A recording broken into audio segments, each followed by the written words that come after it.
Hello everyone, welcome back.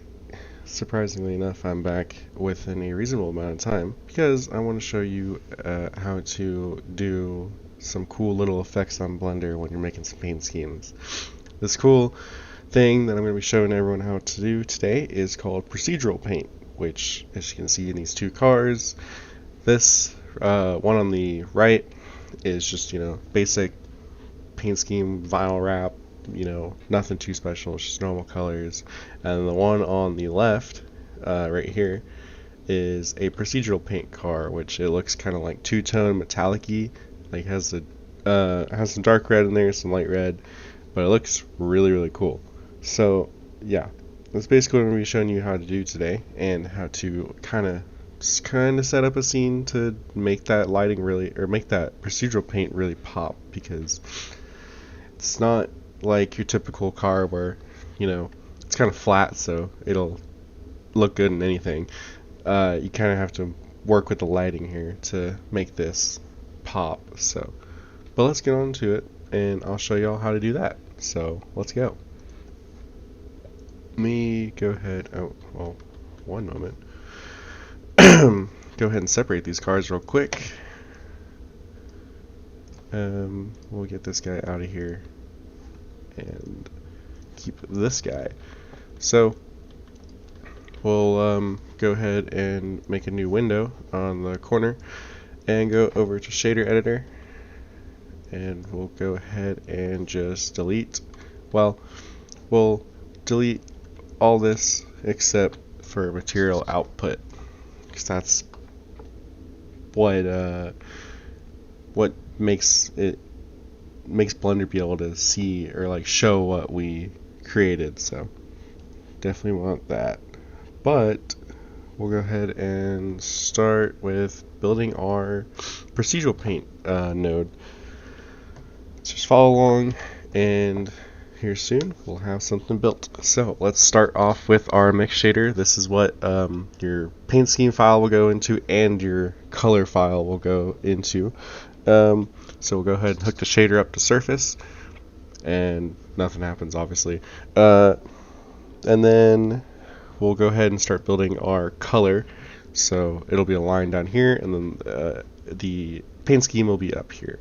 So we'll go ahead and add a principal BSDF down here, add that, put that to the top shader, and now you can see some color into it. We'll go ahead and turn the metallic up a little bit, and then we'll add another node. By the way, to add nodes, it's Shift A, and then you press the search bar and just search up whatever you want to search up.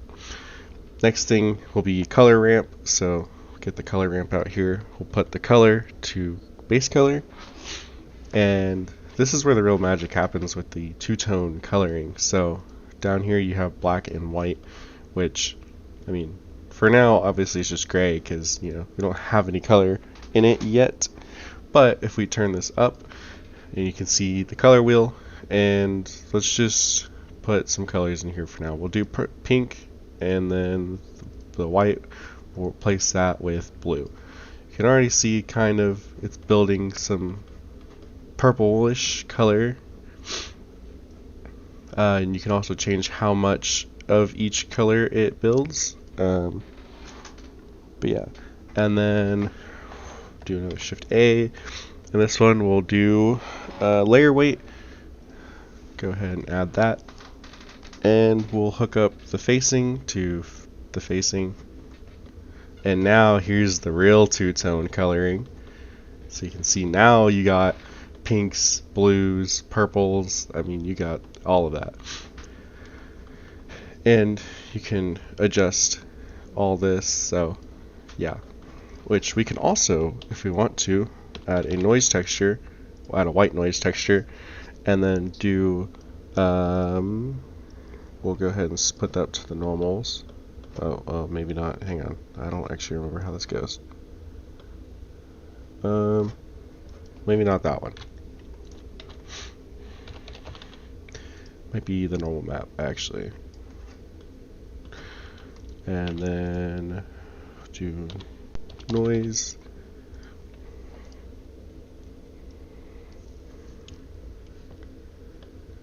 Okay, well, we gotta turn that down, obviously, and turn the scale way down.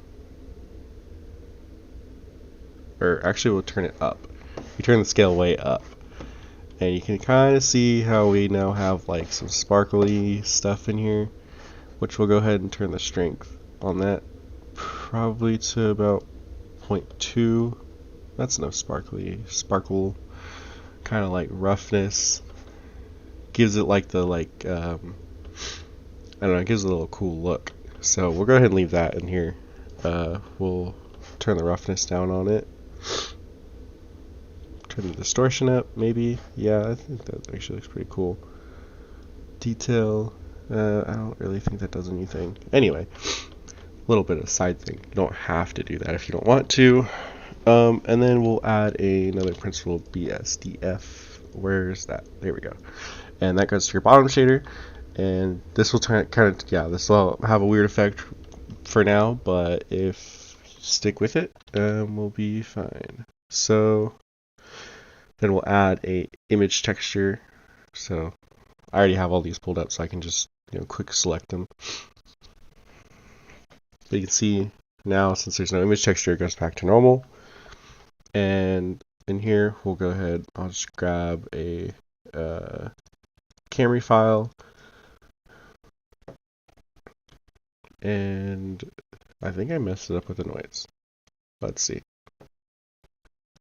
I may have. Oh, I forgot one important step. Grab the alpha channel and put it all the way over here to the facing. Now it looks normal. So, probably wondering, well, that didn't do anything, so how do we make it procedural? If you go over to Photoshop or whatever you use, which GIMP, Photoshop, I don't know, there's so many things out there. On your paint file, basically what you want to do is remove the base color. So whatever your base colors or whatever color you want it to be, like want the two-tone to be or the procedural paint to be. So if I wanted the blues, then I'll go ahead and delete this blue here and leave the Dr. Pepper color. But I want the base color, so I remove the base color. I could do it with the numbers as well if I want to, but I don't really want to.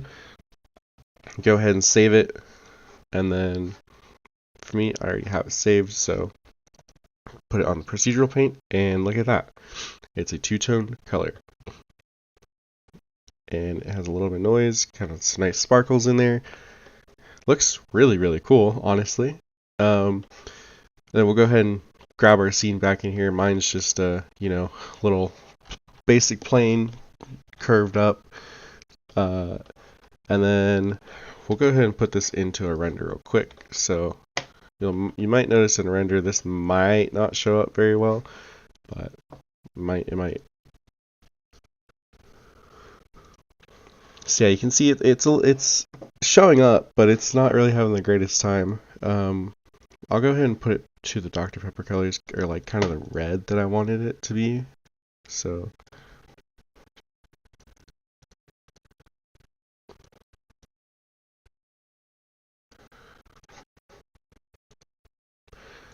one thing that will help when you're setting stuff up like this is if you get some light over it.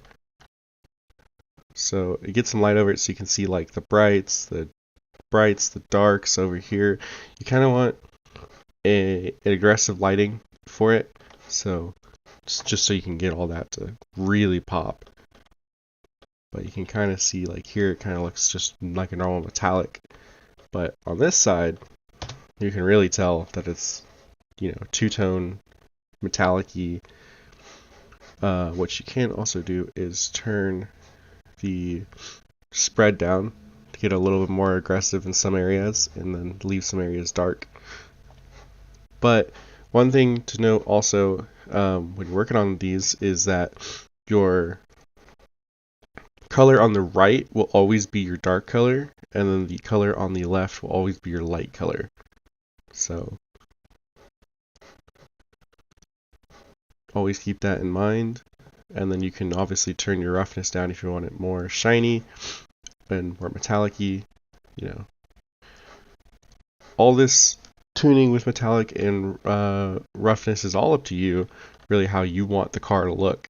But I mean, that's pretty basic. That's pretty much how you get it set up, and then however you want to display it, that's all on you. So I hope this helped, and I hope this gives you some new opportunities to try some stuff out, and I'll be back with some other random tutorials in some other later date. But thanks for watching, and have a good day.